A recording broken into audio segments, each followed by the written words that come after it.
Hi, everybody. I'm glad you're able to join us today to learn a little bit more about the history program here at Seton Hall University. My name is Dr. Tom Resnick. I'm the chair of the history department. I teach American history here with a specialization in the Gilded Age and Progressive Era and the study of American Catholicism. And I'm joined by one of our students, Keely Cooper, who will introduce herself. Hi guys, my name is Keely Cooper. I am a senior in the history program. I am from the Washington, D.C. area, and that's about it, I think. Wonderful, and we'll be hearing some more from Keely over the course of this presentation, so I'm glad she was able to join me. For the program itself, my goal is to just talk about a broad overview about some of our offerings, both in terms of the faculty and our courses, but the major itself, and also some of what you'll experience as a student here at Seton Hall University. So I often start these presentations by saying one of the reasons I love the history program here is because of the faculty. We have 15 full-time faculty members, which are with a range of specialization, so that when you come here, you can find courses in everything from ancient Greece and Rome and the medieval period to modern US and the Cold War, Latin America, Africa, Asia, and the Middle East. So our faculty are able to bring a wealth of experience and knowledge to the classroom. And it means that you have a great deal of courses to choose from as a history major. And to give you a sense of what some of those course offerings are, I want to show you some slides here with what we have offering this current semester in spring 2020, but also what we have upcoming in the fall. And so the text is a little bit small, but if you zoom in, you can see the range of classes that we have. Everything this semester from women's history and the history of New York City to specialized courses on immigration, race, and citizenship in the US, Japan and the Pacific Empire, and even things like the world of Anna Karenina for those who are interested in Russian history. Next fall, we have some wonderful course offerings. Renaissance and Reformation, the Crusades, Native American history to removal, Middle East through film, and a new course, Monsters, a History of Japan. And so these are the types of options that you would have. And one of the hardest things for our students, actually, is choosing from among these options because there's so many wonderful ones that we offer. With all of these classes, you can pretty much be guaranteed with a small class size. Our introductory courses are capped at 35 students, and our upper division classes are capped at 25, and more often the class sizes ranges between 15 and 20. So you get a great deal of focused, specialized attention from our faculty members. That's one of the great things about our program. And Keely, is there anything that you wanted to say about our course offerings, or maybe talk about your favorite course? Yeah, of course. I can say personally that Seton Hall's small class sizes in the history program is one of the reasons why I chose Seton Hall, because I knew that I would get that individual one-on-one attention that allows me personally to thrive in their programs. I think it's actually really hard to say which of my classes are my favorites, but some of them that really stand out are Dr. Fieldston's America Since 1945 class, which was phenomenal. She showed us all kinds of videos about, the atomic bomb and communism. That was really exciting. Dr. May's, what was it called? Family Poverty and Social Justice.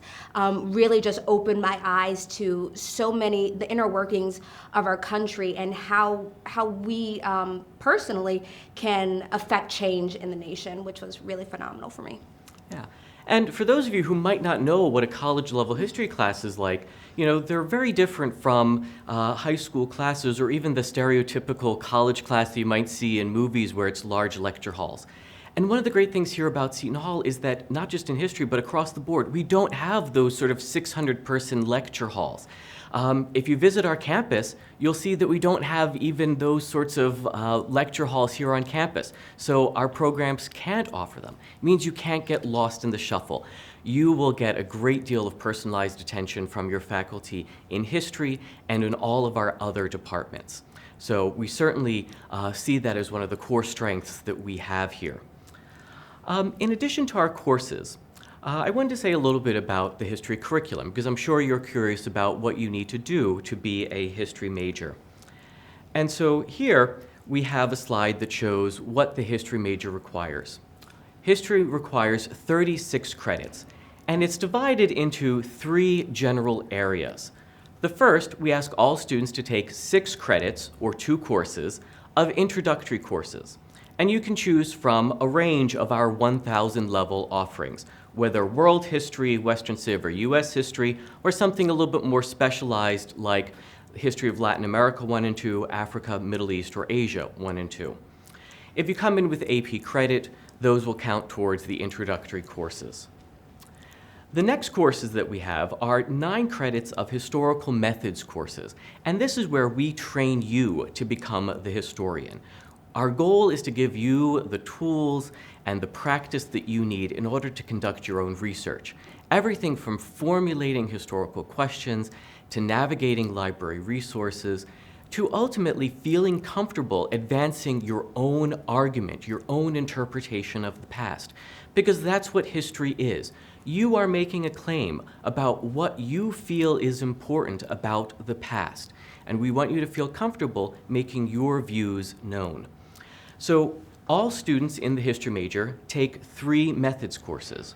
The first, Intro to Historical Research, is generally taken in the sophomore year. In junior year, everybody takes a colloquium, an intense discussion-based course where you explore what historians have written on a particular topic. So when I taught it, we looked at the Progressive Era and what historians have said about why did the Progressive Era develop? What were the key features of progressivism? And why did it come to an end? And students in that class got to see that historians often disagree with one another in their interpretation of the past. And then finally, students take senior seminar, as you might guess, in their senior year. And that course allows students to become the historian themselves. With senior seminar, there are 2 ways of doing it. One is through a 1-semester option, but also we allow our best students to take a year-long honors research project that combines senior seminar with an independent study. And that allows students to choose their own project, but stretch out the time to do the research over the full year so they have an undergraduate thesis by the end of their time with us here at Seton Hall. And that becomes a really valuable product to have in your portfolio to show potential employers or graduate programs your ability to do sustained research and argumentation.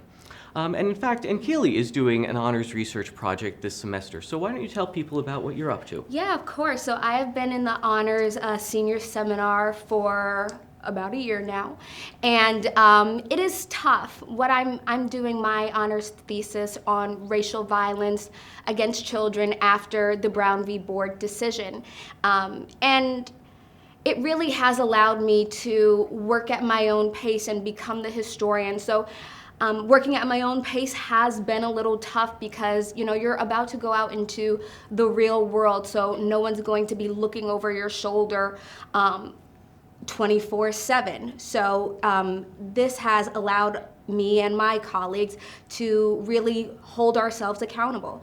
But it's also really fun that we get to do our own research. Some of us are working on movies, on first ladies, on Catholic saints, on Japan and fairy tales. So it's really interesting to see everyone, you know, come alive in this course. It's really fun. Right. And, you know, and Keely, I like how she mentioned that it's both tough and fun. And really at the end, the goal is to give you the confidence to be able to do this research. And so it's not about us telling you what to study. It's really about giving you the tools so that you can become the historian yourself. And so we know that you're going to have different questions than we do as faculty members. You're curious about particular time periods or figures. And so our goal is to make you feel comfortable to pursue that own research. And it's not just in things like senior seminar, but even in our other upper division classes. If you're taking that 3,000 level class on the history of Japan, the faculty member will give you a chance to choose a research topic that interests you within the parameters of that course. And so it's not just about listening to a lecture and taking a test, it's about encouraging you to read primary sources, think about the past critically, and ultimately be able to make your own arguments. So going back to the history major, we ask students to take intro classes, everybody takes 3 methods courses, and the remainder of the major is 21 credits, or 7 courses, of upper division electives.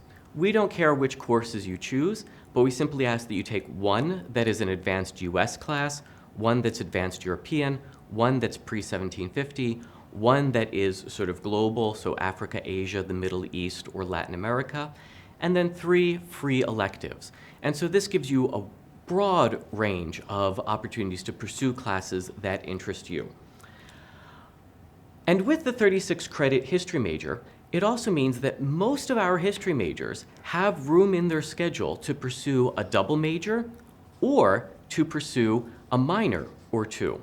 And Keely has done exactly that. And you have a long list here. Yes, I do. So as I mentioned previously, I am a history major, but I also have 3 minors, one in Africana Studies, one in Women's Studies, and the final in Sociology.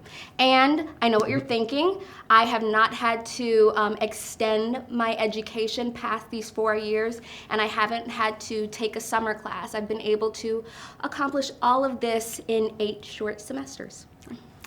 And one other thing about our courses, there's one class that I haven't had a chance to mention as part of the history major. And you'll see under curriculum, the second thing is freshman seminar. This is a class that we started about 5 years ago, and it is a course designed for all of our incoming history majors. It's not listed as a requirement for the major because we have many students here at Seton Hall who will add the history major after they arrive. So we're not going to make a sophomore go back and take freshman seminar. But if you come in as an incoming history major, we ask that you all take freshman seminar. It's a 15-person class, and the goal here is to ensure that all incoming history majors have an opportunity to work with a full-time faculty member from day one, and that they get to know each other as a group of historians. And so it's about building community. And the freshman seminar is really just a course that's designed to encourage historical thinking and historical exploration. And so with that, it goes into all sorts of kind of historical questions about what does it mean to do history? What does it mean to be a historian? And faculty members will choose their own theme to go along with that. But really, the goal is that sense of community and to ensure that you get to work with a faculty member. And that's one thing that we're very mindful of. We don't want you to get lost, and in fact, nor can you get lost in the crowd here at Seton Hall. In terms of advising, all incoming students have a dedicated advisor within the history department from day one. They have an advisor in freshman studies, but they always have an advisor in the history department to make sure that you get to know us and that we get to know you. We also work closely with other programs on campus, so anybody who comes in as a secondary education major, if you're interested in history, plus maybe teaching at the high school level, we work with the School of Education here at Seton Hall to make sure that our programs line up and that we don't have required courses showing up at the same time so you don't have an awkward conflict. But it means that you're meeting with an advisor in the education program, an advisor in history, and an advisor in freshman studies. That may sound like a lot, but it's making sure that you get the information and the support that you need in order to succeed. A few other things is just sort of some closing features of the history program. We do have internships that students are allowed to take. And we see the history major as a good way for career preparation. Now, history, we can't prepare you for one particular career the way an accounting degree may prepare you for accounting. But our goal in history is to give you skills of critical thinking, research and writing, analysis, argumentation, things that are going to be incredibly useful in a whole range of careers. And don't just take my word for it. These are quotes from things like the Wall Street Journal, where you see on your screen that those in history and other liberal arts fields have learned to learn, to productively reframe stories, to cultivate teamwork, and to communicate in compelling ways. These are power skills in business speak. And this is what we hope that you will leave the history program with, and that you will become interesting and marketable and smart, and companies are going to look for your skills. And you can see from the chart, the text is a little bit small, but you see that history majors, this is information coming from the American Historical Association, that history majors go into education, training, and library, but also management and business, legal occupations, sales, administrative roles, and a range of other fields. And so that you will sort of have lots of pathways open to you. And for some of our history department alumni, this slide shows you some of the various fields that they've gone into doing. So obviously some go into teaching and law school, but we've had students go on to some of the best graduate programs in the country to study history, but not just history. NYU, Cambridge, University of Notre Dame, Georgetown, Columbia. They've gone on and received job offers from the business community, Christie's Auction House, Goldman Sachs, Prudential Insurance, Horizon Blue Cross. So you see a whole range. And we hope that when you come here to Seton Hall, that you will be among our successful alumni looking into new fields that may not even exist yet. And the great thing about history and the liberal arts is that it prepares you for a rapidly changing marketplace, because your skills don't get stale. You've learned how to learn. You've learned how to do careful reading and analysis. The demand for that is never going to go away. And Keely, are there any concluding words that you want to say? I guess I can speak a little bit to my internship experiences and successes. This is something that I talk about a lot, especially in my role as an academic ambassador in the Office of Admissions. So after my freshman year here at Seton Hall, I was that summer I did a summer internship at the Smithsonian Institution at their National Museum of American History in Washington, D.C. The following summer, I received my first fellowship, and I did that at the University of Michigan in Ann Arbor, doing my own graduate level research at their Rackham Graduate School. And last summer, I had an internship and continue on in my internship with the Federal Bureau of Investigation, the FBI. So I was down in Washington, D.C. over the summer, and I did such a good job that they transferred me up here to New York City, and I'm continuing in that role. And they actually gave me a job offer over winter break, but I turned them down because I was accepted to a PhD program at Rice University, which I accepted. So I will be in Houston for the next 5 years. So we're all super excited about that. Wonderful. And with these internships, the history department works very closely with the Career Center here at Seton Hall, which is a fantastic resource. They hold career fairs and bring prospective employers to campus, and they always tell our students in history and the liberal arts that the business community wants you there. They don't want to just meet with the business majors. So in Keely's internship with the FBI, it wasn't just something that you have to be a criminal justice major in order to pursue, or a political science major to pursue. They need people with a broad range of skills and experience and different insights and abilities. And so history and historical thinking is a valuable part of that. So we hope that you will join us here at Seton Hall. If you do have any questions about the program, this is just one quick slide showing all of the great events that we have, lectures and programs. We have faculty members who take students on walking tours into New York City to go to museums and cultural sites, sometimes as part of a class, but sometimes just as fun. And we're lucky here at Seton Hall that we have New York City just a train ride away with all that it offers. Going forward, you can find out more about the history program by visiting our website, which is shu.edu/history. You can find profiles of our different faculty members, see the range of courses that we offer, learn about their backgrounds and expertise. You can find out more about advising, the honors research program, and many other things. And you can find my contact information there. Again, it's Professor Tom Resnick. And if you have questions in the meantime, you can always shoot me an email. We can set up a time to do a Skype session. I'm always happy to talk with our prospective students to tell you about the wonderful things that we have going on here at Seton Hall. So please don't be a stranger, and we look forward to hearing from you.